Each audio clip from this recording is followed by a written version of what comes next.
Stéphanie. On va pas passer 3 heures à le présenter, parce qu'on l'a déjà vu plusieurs fois. On a déjà beaucoup ri avec son premier sketch, les expressions. Vous vous en souvenez? Le sketch avec Corentin. Eh bien, on va de nouveau lui laisser place. Et on lui laisse place et on verra à la fin. Et on l'applaudit bien sûr.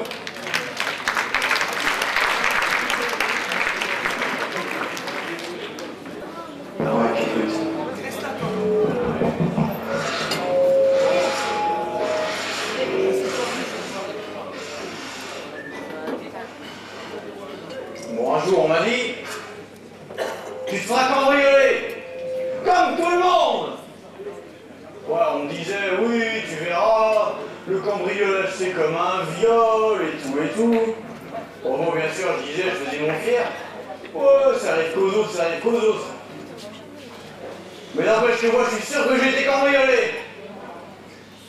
Bon, déjà ce jour-là, je me sentais un petit peu espionné, quoi, je me sentais un petit peu épié. Je le sentais déjà en sortant du métro à la débauche. Bon, je m'approche d'un panneau, j'étais le seul à le regarder ce panneau. Ça se destinait forcément à moi.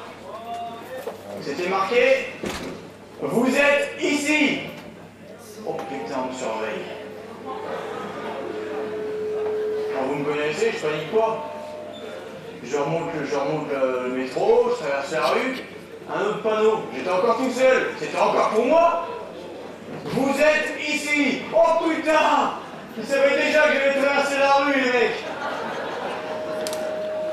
Bon, pareil, je panique pas. Je débarque mon auto, je monte dedans, je roule. Premier carrefour. Bon, le feu est au vert, nickel, toutes les voitures passent. J'arrive, le feu passe au rouge. Pof! Oh putain, ils sont organisés, les mecs. Je panique toujours pas. Bon, je passe devant chez moi. Bah dites donc, il y avait une place de libre pour se garer devant chez moi. Il n'y a jamais de place d'habitude. Mais qu'est-ce que j'ai fait? J'ai fait comme tout le monde, je suis normal. J'étais me garer en haut de la rue comme d'habitude. Tu penses bien? Je vais pas me laisser avoir par une bande de cambrioleurs là. Bon, j'arrive devant la porte d'entrée. La serrure, nickel. Pas une rayure. Bon. Après tout, un pro c'est un pro, je sais, ça ne discute pas. Je mets la clé dans la serrure, et là je me dis, bon attention. Je vais rentrer, puis ça se trouve, tout va être chamboulé, parce que si c'est des voyous, ils auront tout chamboulé, tout cassé pour le plaisir. Je débarque, j'ouvre. Putain, tout était nickel. Comme hier soir. Les chaussons étaient encore à côté du paillasson, mon écharpe sur la 3e étagère, le bol sale dans l'évier, puis même tous les tiroirs du buffet étaient remis à leur place, enfin bien rangés. Mais celui qui coince, qu'il faut rentrer un petit peu en biais, était remis aussi, comme hier soir. Bon, un pro c'est un pro, comme je l'ai dit, ça ne discute pas. Mais bon, c'est quand même dans la cuisine que j'ai commencé à avoir les boules. Je pénètre dans la cuisine. Ma machine à laver était mise sur le programme 4. Comment il savait que je vais faire une lessive synthétique, cet enculé? Alors vous pensez bien, j'ai fait comme tout le monde. Je suis normal, moi. J'ai fouillé la maison de fond en comble. Bon, j'ai fouillé. Bon, oui, non. Cherchez. Ah, bien, il m'avait rien piqué. Mais en vidant mon lave-linge avec le linge propre, je me suis aperçu qu'il me manquait une chaussette, hein, quand même. Ah oui, c'est vrai que c'est marrant, une chaussette, non. Peut-être que pour vous c'est insignifiant, mais non. En me volant une chaussette, qu'est-ce qu'il veut bien me dire? Je rentre chez toi quand je veux! Vous imaginez la prétention que ce mec? Ah bon, avec des mecs comme ça, allez donc savoir ce qui se passe dans leur tête. Il suffit d'une minute d'inattention, et puis ils vous prend votre empreinte de clé comme de la mie de pain.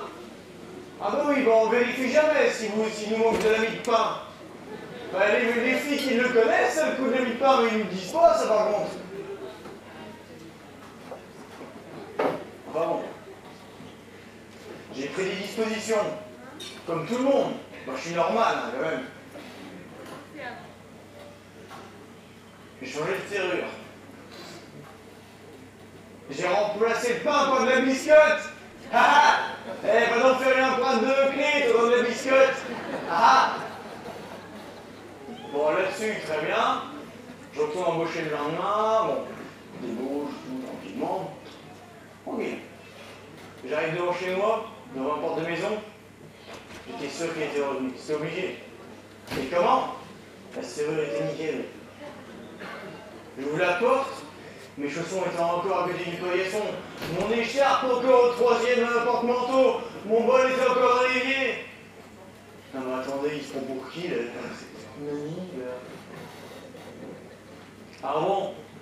Qu'est-ce que j'ai fait? Parce que je savais ce mec qui se cachait forcément chez moi. Ah ben j'ai scié tous les pieds des lits. J'ai brûlé tous les rideaux. Et j'ai cloué toutes les portes de placard. Il n'y a plus une seule cachette maintenant dans la maison. Bon, le lendemain, je repars embaucher tranquille. J'embauche. Forcément, j'embauche alors je débauche. Oui, j'essaie de déborder un petit peu parce que des fois, j'ai des petits trous. Et puis après, je rentre chez moi. Bah oui, il est encore revenu. Bah, le bol, les vivres, je ne vous fais pas le speech encore, il est encore revenu. Donc là, j'ai dit, avec la pression qu'il me mettait, j'ai dû prendre des dispositions. Je me suis fait faire une cellule spéciale.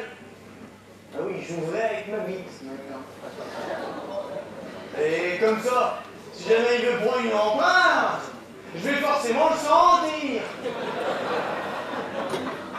Alors là, j'étais vraiment tranquille. Je me suis dit, bon, cambriolage terminé. Mais le lendemain, eh ben, il était revenu. Mais comment je le savais? J'ai réfléchi un peu, puis... Et quand tu mâches une biscotte, ça fait de la pâte, hein, quand même. Bah, vous pensez bien, ma femme a été dans le coup, c'est elle qui lui a refilé l'empreinte. Ah bon, mais qu'est-ce que j'ai fait? J'ai viré un coup de pompe dans le cul, tu penses bien? Mais bon, après, j'ai perdu mon boulot, à force de rentrer 10 à 12 fois chez moi, en pleine journée à l'improviste, pour essayer de le baiser, s'enculer. Ah ouais, puis le boulot. Mais bon, là où je t'aurais craqué, moi j'ai persévéré. Ah, parce qu'il y en aurait d'entre vous qui auraient craqué quand même. Je me suis laissé, bon, j'avais plus de femmes, plus d'emploi. C'est pas moi qui l'ai pas. Alors qu'est-ce que j'ai fait? Je me suis laissé 8 à 10 jours de réflexion. Et tout d'un coup, la lumière. J'étais plus une victime. J'étais prêt à passer à l'action. J'allais essayer de le prendre au pied, cet enculé. Bon, qu'est-ce que j'ai fait? J'ai couru à la banque. J'ai retiré tous les bijoux de mon compte. Enfin, du compte, du coffre-fort, là, les bijoux de famille. J'ai tout retiré. Puis tout l'argent de tous mes comptes, j'ai tout retiré en liquide, en petites coupures, pour que ça fasse plus gros. Après, je suis rentré chez moi. J'ai ouvert toutes les portes, toutes les fenêtres et toutes les portes-fenêtres. Et j'ai disposé partout une liasse, un bijou sur le canapé, sur le lit, dans le hall, dans les couloirs, dans les chiottes, partout. Une liasse, un billet, une liasse, un bijou, une liasse. Et là, je suis sorti dehors et j'ai murmuré à mon voisin. C'est l'orgie. Je pars à Tourcoing pour au moins 4 jours. Hey, et là où je suis très fort, c'est que je suis vraiment parti à Tourcoing. 4 jours. Et en revenant, vous savez quoi? Eh ben, il avait tout piqué. Il avait mordu l'hameçon comme un débutant. Oui, bref, vous rigolez, ouais, bah, le mec, il est con, parce qu'en fait, il a tout perdu, tout. Ça se trouve, c'est un gars de passage. Bon, un gars de passage, un gars de passage, un gars de passage, un gars de passage. Ah, vous faites bien rigoler. Moi, je savais que c'était lui. Avec ses petites manies de merde, là, tout mettre en place, là. Et vous savez pas ce qu'il a fait? Mais il a fait... Il a remis ma chaussette sous le bac à linge. Quand même. Ah, le con!